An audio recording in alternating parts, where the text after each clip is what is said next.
championship bound, baby! Woo! Big up, baby! Woo! Here, man. It got a little crazy out there, but we made it through. We're gonna keep stacking the day, so see you in the championship. Bow, bow, bow! Let's go! June 17th wasn't just another game. It was payback time. Remember May 30th? When Jacy Sheldon and the Connecticut Sun left Sophie Cunningham and Sydney Colson injured on the floor? When the dirty plays went unpunished? Well, the Indiana Fever remembered everything. And when Sheldon poked Caitlin Clark right in the eye during this rematch, something snapped. What happened next will show you exactly why you don't mess with Clark's teammates, because Sophie Cunningham was about to deliver the most satisfying flagrant foul you've ever seen. If you support the Fever, comment down below CC and Spicy Sophie. Let's go. It was chippy the last time these two teams faced off too. Sophie Cunningham suffered her ankle injury in that game, but in addition to that, she actually had part of her front tooth knocked out. She made contact with Jacy Sheldon as Caitlin Clark knocks down the triple. But what people don't talk about enough is how hard you have to work to be able to be that good. All the hours that she's spent perfecting her craft. Retreating, firing, and hitting. So she can do that. On Indiana arguing the call. I mean, step back, you're late. She almost looks you in the eye. And Picture this.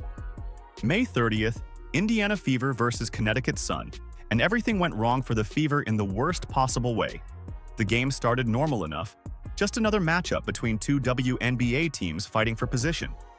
But the Sun came out with a level of physicality that crossed the line from competitive to dangerous. You could feel the tension building from the opening tip. Can we talk about the physicality for a second? Two players on the Indiana Fever got injured last night by the same player on the Connecticut Sun, and that was Jacy Sheldon. And I tweeted about it. She was playing so reckless. I'm fine with players playing aggressive, but there is a thin line between playing aggressive and playing reckless. When you dive for a ball, you don't land on somebody's leg. She landed on top of Sydney Colson's leg, and her leg got stuck and literally twisted around. Both injuries, both Sydney Colson and Sophie Cunningham, were contact injuries. Sophie Cunningham went down first with what looked like a deliberate hit. The contact was hard, too hard for what should have been routine basketball. Then Sydney Colson got hurt in another questionable play that had everyone asking what exactly was happening out there. The worst part? Jacy Sheldon was right in the middle of both incidents, playing with the kind of aggressive style that makes your blood boil. They weren't non-contact. They weren't ACLs, they weren't Achilles, they were contact injuries caused by the same player. And this kind of physicality that the WNBA they brag about. They say it's always been a physical league. That's just the heart of the It's not good basketball. And we've seen so many injuries. Paige Becker's out with a concussion. Rakia Jackson was out with a concussion. All of these injuries are contact plays. We've seen Caitlin Clark last year get chucked to the ground. We saw Angel Reese get clothesline chucked to the ground. The players continue to do it because the refs are allowing them. Why wouldn't you keep doing it if you're a physical player? Here's where the college history comes into play. Sheldon and Clark had been going at each other since their Iowa versus Ohio State days. Back in college, Sheldon made it her mission to get under Clark's skin every single time they faced off on the court. She would shadow Clark everywhere, bump her on screens, talk trash during dead balls. This wasn't just basketball anymore. This was personal. Could see it in Clark's eyes after that loss. The way she looked at Sheldon during the handshake line. The way she answered questions in the post-game interview. This wasn't over, not by a long shot. The Fever would remember this game, remember who caused the injuries, and remember that the officials let it all happen. June 17th couldn't come fast enough. June 17th arrives, and Clark is back from her quad injury, and after a dominant win against the then undefeated New York Liberty, ready to face the Connecticut Sun again. This was her second game back after 3 weeks away from the court. You can tell she remembers exactly what happened last time. The way she walks onto the court, the way she looks at the Sun players during warm-ups. This isn't just another game for her. So she just texts me. She never texts me during the game. All right. Here is Clark splashing home a three from way downtown. Kelly escorting her back to the bench. Jacy Sheldon is there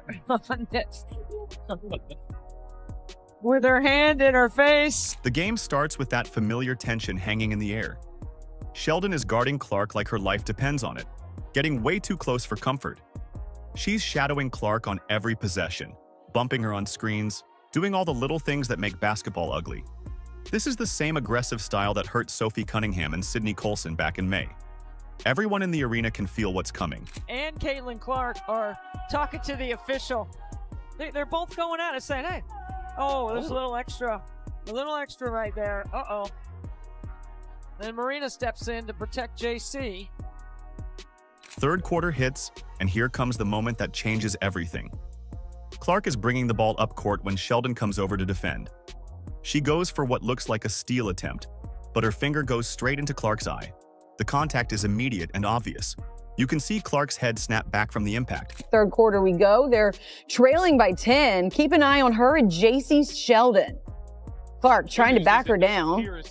Clark is okay. Sheldon, that was Clark, hitting her in the face. Clark is upset about that. Then everybody's upset about that. Marina Mabrey comes in. She decks Clark, tempers flaring on both sides. Clark immediately grabs her face, and you can see the pain and anger mixing together as she realizes what just happened. She's squinting, trying to clear her vision. But you know she's thinking about more than just the physical pain. This wasn't an accident. This was the same player who hurt her teammates, now coming after her with the same dirty tactics that went unpunished before. Clark does what any competitor would do. She pushes back, literally pushing Sheldon away from her after getting poked in the eye. It's a natural reaction when someone just jabbed their finger into your eye socket. Any human being would react the same way. The crowd erupts because everyone saw what really happened, but somehow the referees are about to make this whole situation worse. Hey, I mean, is that displacement? I think it is. Oh, and Marina Mabrey is going to get ejected. If the officials saw that, Marina Mabrey is going to get ejected. Well, they're going to go and look at it. Look at Mabrey. She's got a scar on one side, a scratch on one side of her face, a scratch on the other side. It's not from the game today. I asked her about it. She's always in the mix. There's a lot of contact here.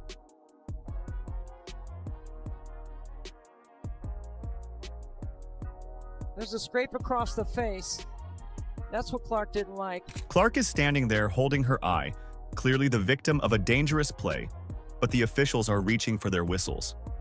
The arena is buzzing with confusion and anger. Fans are pointing at the replay boards, showing the obvious eye poke that started everything. But the refs have their minds made up. They hit Clark with a technical foul for pushing back after getting her eye poked. A technical foul for defending herself after someone poked her in the eye.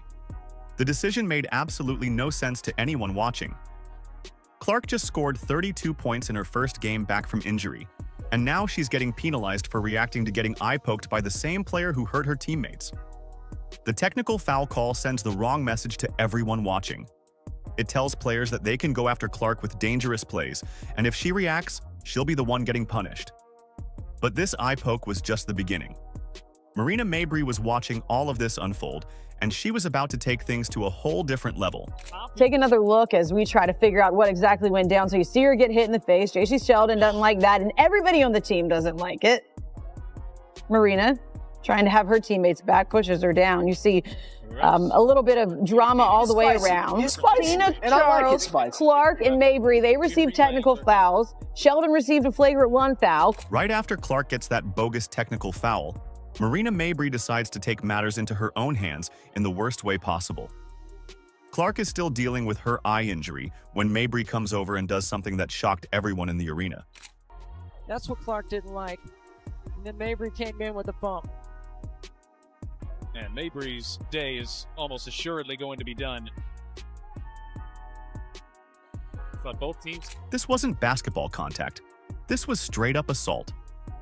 Mabrey body-checked Clark like this is hockey instead of basketball, sending her tumbling backward onto the court.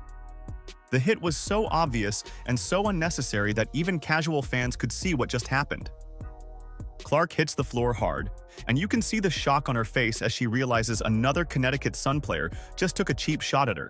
And then Marina Mabrey comes out of nowhere and chucks her to the floor. Now let's watch this in slow motion. Here, Jacy Sheldon is guarding Caitlin, swipes her in the face. There's one.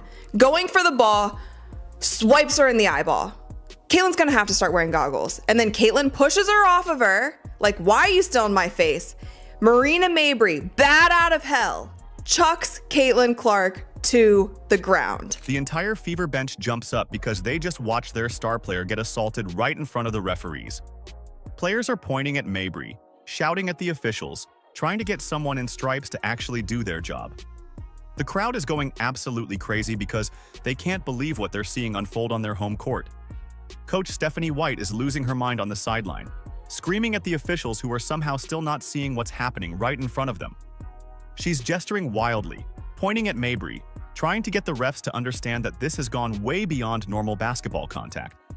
White knows her player just got targeted again, and the officials are about to blow another call. Now, after this, you guys, of course, the referees are going to review the play because that's a lot of contact going on right there. That's a lot of unnecessary contact. That's a lot of non-basketball contact happening during this play, right? So the 3 referees that I like to say, they got them straight out of Sephora because I don't think these referees have ever refereed a professional basketball game in their life. They took these referees, they were at the monitor, they looked at it for, I'm not even exaggerating, you guys, like 15 minutes. 15 minutes they are watching this play over and over. The refs give Mabrey just a common technical foul, the same penalty they gave Clark for defending herself after getting eye poked. Think about that for a second. Clark gets her eye poked and pushes the player away. Technical foul.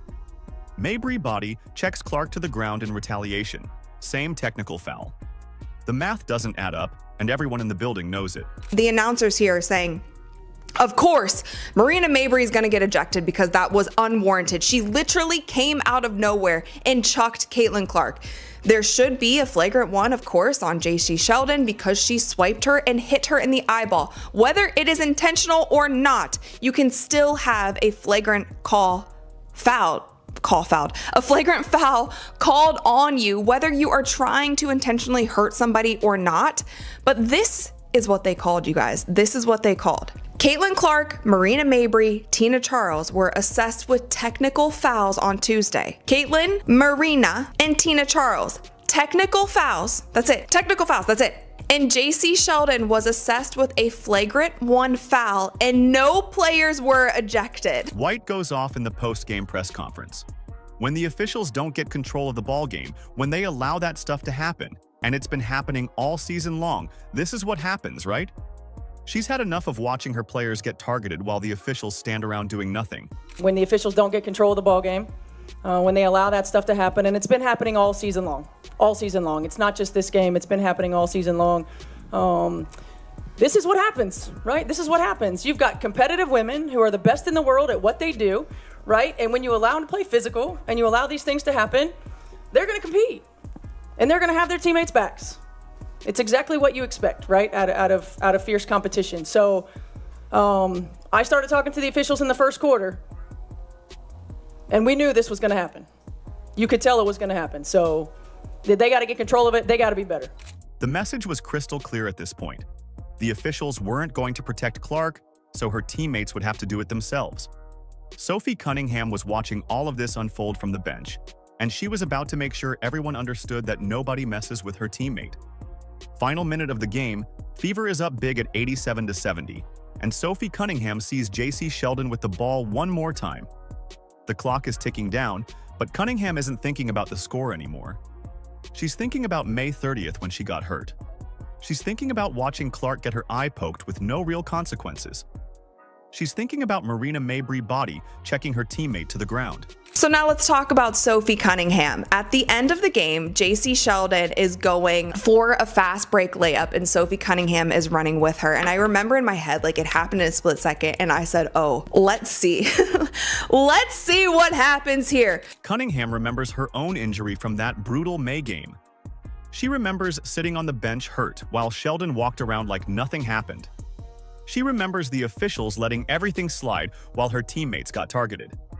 Now Sheldon is driving to the basket, and Cunningham sees her chance. Sophie commits a hard foul on Jacy Sheldon. Again, as Jacy Sheldon is going up for a layup, Sophie bear hugs her and takes her to the ground. What I will say is Sophie did not grab her and throw her to the ground. She didn't body slam her. She didn't do anything, in my personal opinion. Maybe I'm biased here, but I'm gonna give you guys my straight up honest opinion on this. She bear hugged her, took her to the ground. Yes, it was intentional. It was absolutely intentional. She lines up Sheldon and delivers the most satisfying flagrant foul you'll ever see.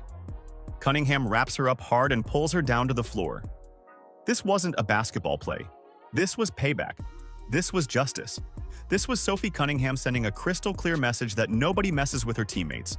The officials assess Cunningham a flagrant 2 foul, leading to her automatic ejection. Sheldon and Lindsay Allen also get tossed for their involvement in the fight. 3 players ejected, but the damage is done.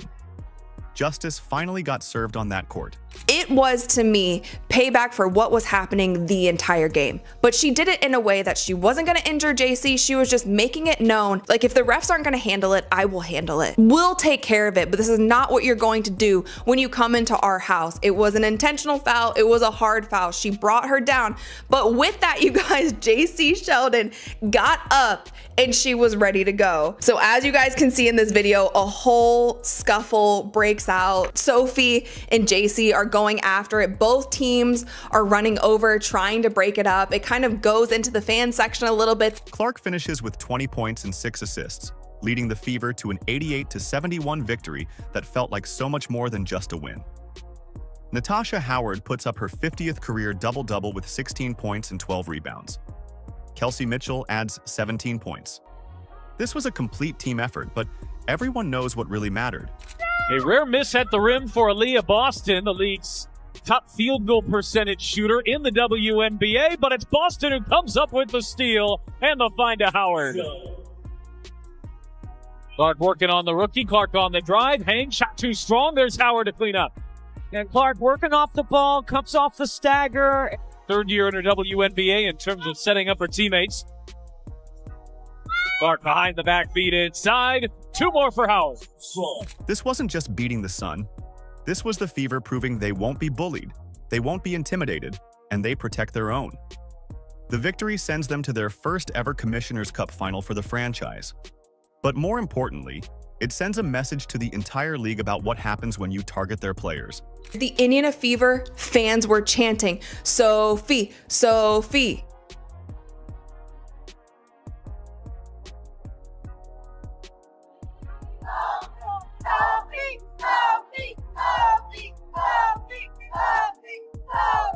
Sophie's jersey is gonna sell out tonight. She's gonna be in the All-Star game tonight just from this one play because she was standing on business. It wasn't a dirty play. It was an intentional foul and it was meant to send a message. It turned into a scuffle and I don't think anybody wanted that. The Fever got their revenge after that brutal May 30th loss. Clark got her justice after getting eye-poked and body-checked. Sophie Cunningham became a hero for standing up when it mattered most. Sometimes the officials won't protect you, but your teammates always will.